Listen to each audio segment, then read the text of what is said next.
Falseyedols and Elimence, Cablebox Episode 1. Yes, Episode 1. How's it going, everybody? Welcome That to our was more podcast. like a thing for you to like look at archives. So when you like chop up the audio, you're like, okay, this is Episode 1. Which one do we want? You know, should we do that again? Like we can Cablebox Episode 1. It was more for just archive details. Archive details. You know, like when you're like going through the files, I don't remember I don't know which one it is. It's just, you know, it's like, you know, Beast Aftershave, take 1. We're in a smoky haze right now. We're in a smoky haze right now. That is true. Live in Colorado, and This is Colorado Springs. We're like- notorious for fires. how many we got going on right now? 8. There's Seven. 7 or 8 fires going on, and I heard fire trucks this morning as I was making a beat, and it looks pretty hazy and cloudy out here. There might be a field somewhere on There could fire. be. There could We be. should check the news, you know, look it up. But it's kind of terrible how dry it is out here. And it's crazy how the sky looks too. When I don't know if you guys have ever been in a fire before or near wildfires, but the haze outside, it's kind of got like this orange, like grayness. It's like apocalypse now. Yeah, like you just look outside, you know it's gonna be terrible. As soon as you walk out, you're gonna have a hard time breathing, So we're outside on my back deck too, breathing this in, and yeah. Okay, so it's a house fire in East Colorado Springs. Oh, Rampart fire burning near Woodland Park started by lightning. Oh wait, but lightning? Yeah, Oh shit. but Woodland Park isn't east; it's west, right? That's west, yeah. So then maybe that was 15 hours ago, the Woodland Park one, and then the one that we're smelling now is a house fire. Are you sure it's a house fire? Because it smells just like a regular.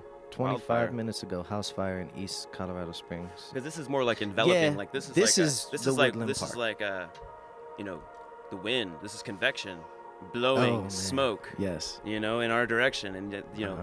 you catch a current in the air like that, and yeah, you're gonna smell some shit. You're not gonna like it. True.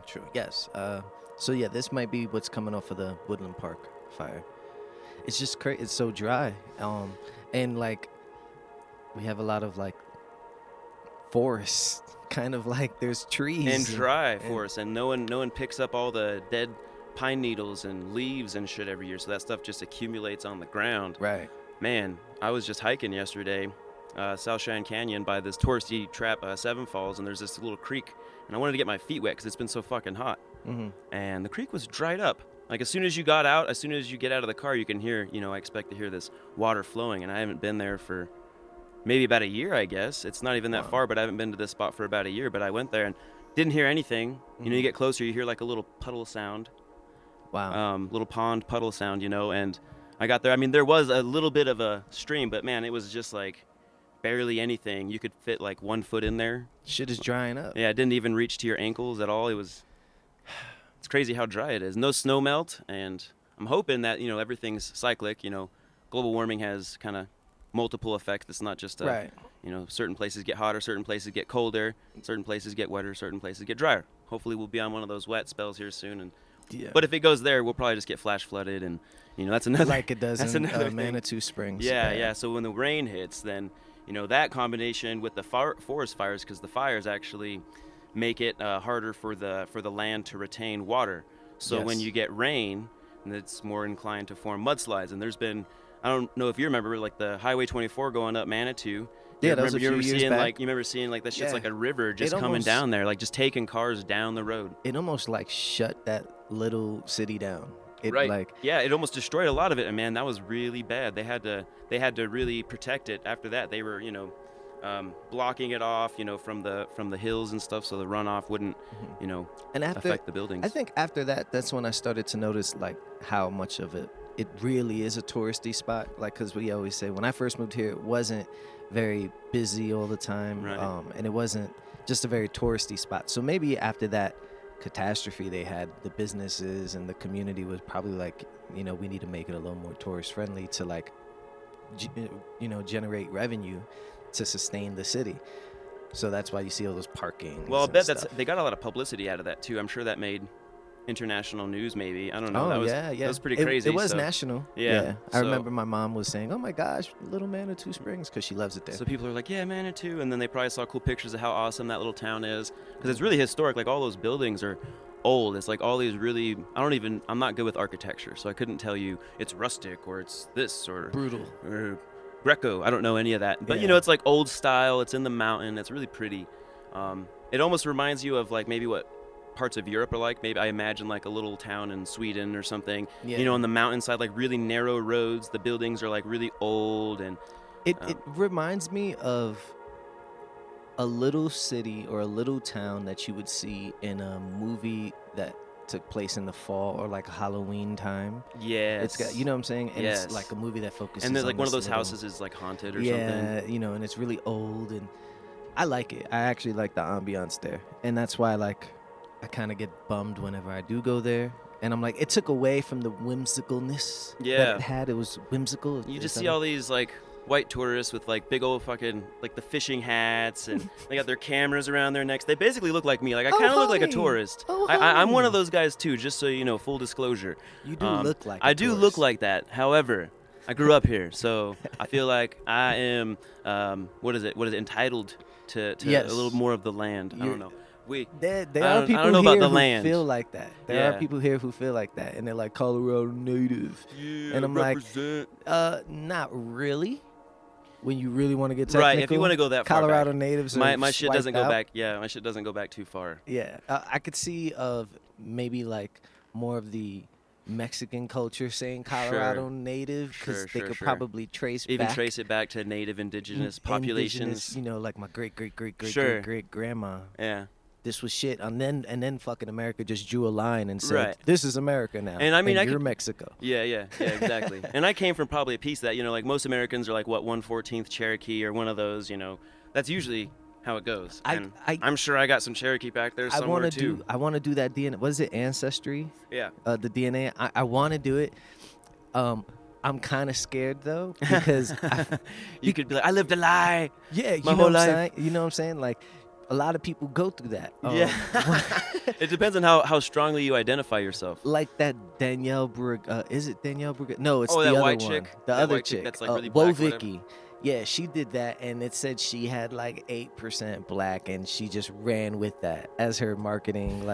And she's like, I told y'all I was 8% black. I knew it. So today is my birthday, the day that I found out. But She changed her name, didn't she? I don't remember. No, She I said, that don't- name was my slave name. No. You know who did change their name? The woman who acted as an African American woman for the NAACP. Oh, okay. See, I'm And- mixing these people up. I'm bad with Yeah, names. she changed her name to a very Afrocentric. eclectic, Afrocentric name, and people were just like shaking their heads. Whatever. And then it comes down to identity. You are Yep. what you feel. Yep. So, I've always been told like my parents are from Puerto Rico, their parents are from Puerto Rico, and through my grandmother, it's known that the way she looks and her appearance and her stories is like, okay, yes, there were Taino Indians in the family, and I got cousins that look like in Puerto Rico, like they call her Pocahontas because she long Oh, black hair, dark skin, and like nice color eyes. She has like hazel eyes, and so I always knew I have like this indigenous like side of me. And then my father, his grandfather was a very black man, and his family was like came through from slave trade. So I have this idea of like, man, I'm cultured, you know what I'm saying? Like, and I hold that shit like high in like regard. And if I did this ancestry thing and they were like, you're actually 40% French. Or like, you know what I'm saying? Like, Yeah. you're actually part Swedish too. Yeah. I'd be like, no. You got the whiteness in No. you too. It's in there somewhere. I definitely have the whiteness because, Spain, yeah. sure, Sure. and that's where I think that blood's going to trickle down. And I probably have a greater percentage of that than I do of like my ethnicity, the See, culture. I would kind of like to do that because I don't really know my Yeah. identity. Like I don't really identify with anything. I'm just a fucking dude, Yeah. fucking human. But I guess just like a European mutt, pretty much. Like I got some Irish and some German. And I bet, Mostly Irish and German, I would guess. I bet if I had an ancestry DNA thing that kind of like counteracted what I thought, like was a counter to what I thought, I bet you would have more culture than me. Like if you went and did it, they'd be like, he's actually like 70% Mexican. Right? See, I feel like if I did it, Mayan. I would just like feel proud about it because like I don't really know who I am as far as that goes, and I'm like, hey, that's cool. Yeah, that's good to yeah. know. It doesn't really change how I feel about myself. Yeah. But And- it'd be cool to tell people like, hey, guess what? I'm like 30% Indian and Indian, all right? yeah. Which I don't know. I just thought of a random. Random. Yeah, culture. yeah. That was. That was. Mexican would be more similar Or mine. to how I look because some people ask me if I'm Hispanic. I don't know if it's the mustache. It It is could the be the mustache. mustache. You have like the what is the Three Musketeer type mustache? But that's not. Yeah. Is that Spain? That's. It's European. I think that's French, isn't It's it? a Aren't little- they French? Oh yeah. Yeah, I'm pretty sure they're It French. is like the the Count of Monte Cristo and stuff. That's Yeah, French. Yeah. yeah. Okay. Yeah. Well, you got that. So I could see a lot of French in you. Yeah, I could see that. But yeah, I don't know. No, I haven't heard anything from the French or the Italians. Like I always wish that I had some Italian in me too, because I always thought they were cool for some reason growing up. I'm like, And Italian mob, that's cool. That's But- the American Italian. Yeah, you're right. I bet you're you real Italians look at that stereotype and they're just like assholes. just like any stereotype, like Mexican stereotypes too. When you go down there, like yeah. I was so worried about the cartel the first time I went to Mexico. Like all my friends were telling me, don't do it. You'll end up in an ice bath without your kidneys or something like that. They're gonna take your kid. It's like you watch too many movies. And I actually told some people down in Mexico that, and they would just laugh at me. They're like, nah, man, cartel, they will not fuck with you if you're just not, trying to sell drugs on the turf. Like really, the cops are gonna fuck with you more than the cartel will. Which I also had less positive experience with the cops myself there. Almost getting arrested the second time. They seem like the bullies. Actually, I've experienced something like that in Puerto Rico. When I would go visit, like my grandparents, they had a house in like a little countryside neighborhood. But my uncle, they used to say like, yo, your uncle lives in the projects, Rio Piedra, like River Rock, basically. And there's some projects over there. And he was like, come hang out with me. And I was like, oh, man. And like, you ever watch New Jack City? No. Oh man, you need to watch New Jack City. What is that? That's a movie? It's a Wesley Snipes movie. Okay. Where he's like this big drug kingpin in New York, and he pretty much takes over a project building, and he turns it into his operation, and it becomes so like I'm envisioning this, and it was like that where you're like, holy shit, like this whole like project building is like oppressed internally and externally being oppressed, like, and. I seen dudes with like just chilling with machine guns in their hand, just like chilling on mopeds, and like they don't fuck with you though. And like my uncle, he was like, yo, you don't say nothing, don't start no shit, won't be no shit. Like it is what it is. And I wanted to go to the store, and what's interesting is like everything you need is inside of this project. And I thought I was leaving the projects to go to a store. He was like, take your cousin. This my cousin Polka. They call her Polka. She was like 11. I was like, what? I'm like 19 or something like that. I'm like, what is she going to do for me if something happens? They're like, she knows everybody. Literally, they were like, who is this? And she's telling them like, this is just my cousin. I'm going to take him to the store. So I'm thinking I'm going to a store. And I walk into an apartment, and someone turned their whole apartment into like a store. Wow. And they had like ice fucking freezers and stuff like that. Nice. And what I realized, and like as I got to stay there for a couple of days, is like they were like, yo, we're here to protect from outside people. Just let us do our shit, and they don't fuck with you. And it's almost what's that syndrome where you get captured? Stockholm syndrome. It's almost like Stockholm syndrome, because then some of them feel protected by them. Yeah. And they're like, if they're not around, they're like, oh, it feels weird, because cops are always coming in fucking with people. Sure. So. And I feel like they're more for the community when you look at it. Like the cartels, yeah, they do some dirty shit, and they have their wars and stuff. That happens everywhere, but they're in the community and they're representing the community, and so it's kind of strange. It's kind of a mixed feeling. Like when you ask people about the cartel, like in Mexico and stuff, they're not really sweating them too much. They just know not to fuck around. Like, I always root for the villain, and like I said it the other day, and people were like, why? And I was like, there's always innocent qualities for the villain.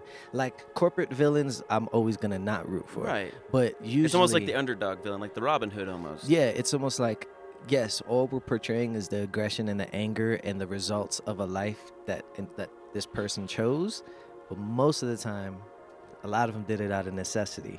Yeah. their government was fucking them over. Yeah. Or they had because they had no landlords. other opportunity to prosper or flourish. Mhm. Because the fucking man's always holding you down no matter where you go. Pretty Exactly. much. And it's kind of like revolutionary, I guess. I don't know. It's kind of admirable, but it's very hostile. It is. It Because- can get dangerous because you have no authority. Yeah. You have no authoritative figure to regulate or to actually back you up on Mhm. anything like that. So you kind of have to take matters of that into your own hands, and sometimes that'll get violent when people steal shit from you, and Yeah. that's when it gets violent. That's when you hear the shit on the news, like these severed heads, the cartel killing these fools.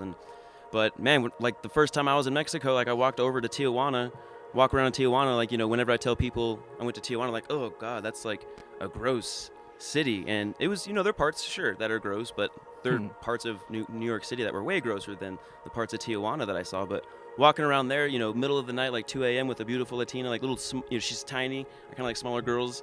Little beautiful But Latina. tiny little beautiful girl, and we're just walking around, and we didn't Not know a little we didn't. beautiful girl. She was obviously of age. Yes, of age. Yes, of course. She's 22 at the time, 23 at the time. I guess I was 25, 26. I don't remember. Yeah. Anyway, just we didn't know where we were going, walking around on the streets, and she would just ask random dudes, hey, what's up? Where do we go? And everyone was like super nice, oh, this is, go down here, gave you good recommendations for like some dope tacos or like cheap drinks or whatever, good views. Yeah. See, I think it's just what we're been told. And even like the people that I've, talked to across, overseas, in Europe and Australia and stuff. And whenever I tell them about Mexico, they're like, I've had no interest in going to Mexico. It sketches me out. It's scary. I'm like, even in Europe and all over the world, like Mexico is portrayed as this like very violent, hostile place, but it's not. Like those people are way more together than anyone, than we are in the United States. We're so divided here. They're not really divided. They all have the same, distrust and hate for their government. So they kind of have that common ground already. What I noticed, just like studies in college, when you watch little documentaries, there are communities, like a little village or a little neighborhood, they're actual communities, right? And people are actually like involved with each other. Whereas in America, I think Doug Stanhope said it like, you won't even fucking talk to your neighbor. Don't even make eye contact. Like in Mexico, like your neighbor, like you can go over there for sugar. Yeah, you don't even have like, to knock on the door. we're You can here fucking just together. go in there, like, they'll have like block parties, make pozole, and everyone fucking eats pozole. Like when my neighbor, my next door neighbor, when I had my Mexican neighbor, I liked him so much more. I have some like white lady that like she's nice, but this dude, he'd invite me over for fucking pozole on my birthday. Dude would come over with a bottle of like some cheap whiskey. You know what I'm saying? Like, Yeah, that's love. That's fucking awesome. There's a lot of reciprocity. But you know what? I'm 32. One of the first stereotypes that I think was portrayed to me, that I can remember as far as like American culture's portrayal of Mexico, their perspective, and like the propaganda and the bullshit was, don't drink the water. Yeah, and they know that too. No one drinks the water there. You get bottled water. Like that's literally, you can get very cheap, like giant gallons of water, and So, that's what they do. like, there's something wrong with the water. It's just I not thought it clean. was a myth. No, it's not. It's not treated properly. Like they all know that. Okay. Like you do not drink the water. They there. made it like, don't fucking drink the water. Yeah, you don't drink like, the water. Yeah. I drank the water in Bacalar, but that was like pure water that was purified by the microbes, and it was crystal clear. And I wasn't trying to drink it. I'm swimming in it, so I got a little in my mouth. That happens. Yeah. And it was nice. It was like fresh and clean nice. as fuck. And her friend, the friend of the lady I was with, told me, once you drink that water, you never leave. I don't know what she meant by that. I was and she didn't have any explanation beyond that. I'm like, what do you mean? She's just like, that's what it means. that's what, like, you'll never leave once you drink the water. And I do want to go back. I could see myself settling there. Latin people are so poetic. Man, I know. It was like beautiful. Like the whole fucking time I was there, both times was more of like a movie. It was just beautiful. Everything was beautiful and perfect, except for when I almost got arrested for pissing behind this establishment on the beach. You could get arrested for pissing behind an establishment. Yeah, anywhere. And he was, the cops there will extort you. That's kind of how it is. That's fucked up. So this dude like followed me because I was going off to go pee. Me and the lady, we were going back. We were walking back from drinks, and I was going behind this establishment that was clearly closed and had been closed for a long time, lights out, everything. And I was going back behind these chairs. I thought no one saw me, so I'm peeing, just doing my thing. And I turned around. That dude was like, he followed me. And he was just watching me pee, and he let me finish just so he could like talk to me. He's like, "Hey, do you speak Spanish?" I'm like, "No." I'm like, "Oh, I'm fucked now." Yeah. So then he's like, "All right." I was like trying to walk away. He's like, "No, man, we're not done here." I'm like, "Fuck." But then my lady came in, she starts talking to him in Spanish, and she basically told him, I know what you're trying to do this, with this white boy. He's stupid. Yeah, just let him go. It wasn't really a big deal. I know what you're going to do. You're going to take him back to the car, scare the shit out of him, tell him you're going to put him in jail, or you can just give me some money. Mm-hmm. And that's what they'll do. Usually the cops there, that's how it works. You just pay them off, and you can get unarrested. They're all crooked. That's fucked That's up. that's how they all are. That's my understanding from everyone I've talked to down there. They're all crooked. Like if you have enough money, I've heard of like drug dealers with like guns and drugs and shit, and like the cops will find them and they just got to pay them off. And like some of these guys, like my ex-girlfriend was telling me, she has a friend, her current drug dealer right now. The cop knows his shit, already ran his records, know he has a warrant for his arrest. Not going to arrest him, but he's looking out for him all the time. Anytime he sees that dude, he's going to pull him over, and he's going to try to get paid every day. So that dude's just, that's fucked up. That's a steady paycheck. Yeah, it is, for real. He's like, I got this dude's number. I know exactly where he's at. I'm going to fucking pull him over every time, and he's going to have to pay me. You know what? If I was the drug dealer, because, I mean, that lifestyle, like, there's going to be a day when you go to court. Whether like you're gonna go to jail, you're just buying time. You're just buying time. If I was him, might as well just do time. If I was him, I'd be recording or trying to like document some of these things and saying I pay him off. That'd be smart. Then whenever I get caught up, then I start snitching on the police. Look at this. Look at this. Look at this. I've been recording this man for months now. So like, you could take back some of my time by me turning in a police officer. Yeah. Because that's how they do in America. Like, hey, if you give me your connect, we'll cut you out. And I wonder how that works in Mexico. If that type of thing would work. Because the justice system is going to be different over there too. It's going to be corrupt. They'll probably even sweep it under the rug. They probably wouldn't even allow him to bring it up. Mm-hmm. But in America, though, that's all over the news. Oh man, that'll hit Facebook. Everywhere. It goes viral. Everyone's on your shit. But then the cops will still do nothing about it. The justice system will still let those white fuckers go for doing terrible things. Like, did you hear that about that mom that killed her baby, or was like hanging this kid? The kid got saved or whatever, and what? Yeah, she was like, it was like a daycare thing or something, and she was like hanging this child. Oh my gosh. And this dude came in and saved the kid, and the lady like just got probation for like 7 years. What the fuck? For real. Because he thought that the circumstances, the judge said that the circumstances leading to that occasion were very what was it, man? It was like a perfect storm of events is what he said. But that there was the could word, be perfect storm of events. There could be a mother who is struggling to pay for bills and has a shitty job, and she can't pay for a babysitter, so she brings him to work and kind of maybe like puts him in another room and lets him play for a little while, and she's always checking up on him, but that's illegal. Yeah. Like, that's a no-no. That's shamed on society, and they'll get for neglect, and they'll take her kids from her. Right. This woman did this, and they're like, oh, circumstantial. What the fuck?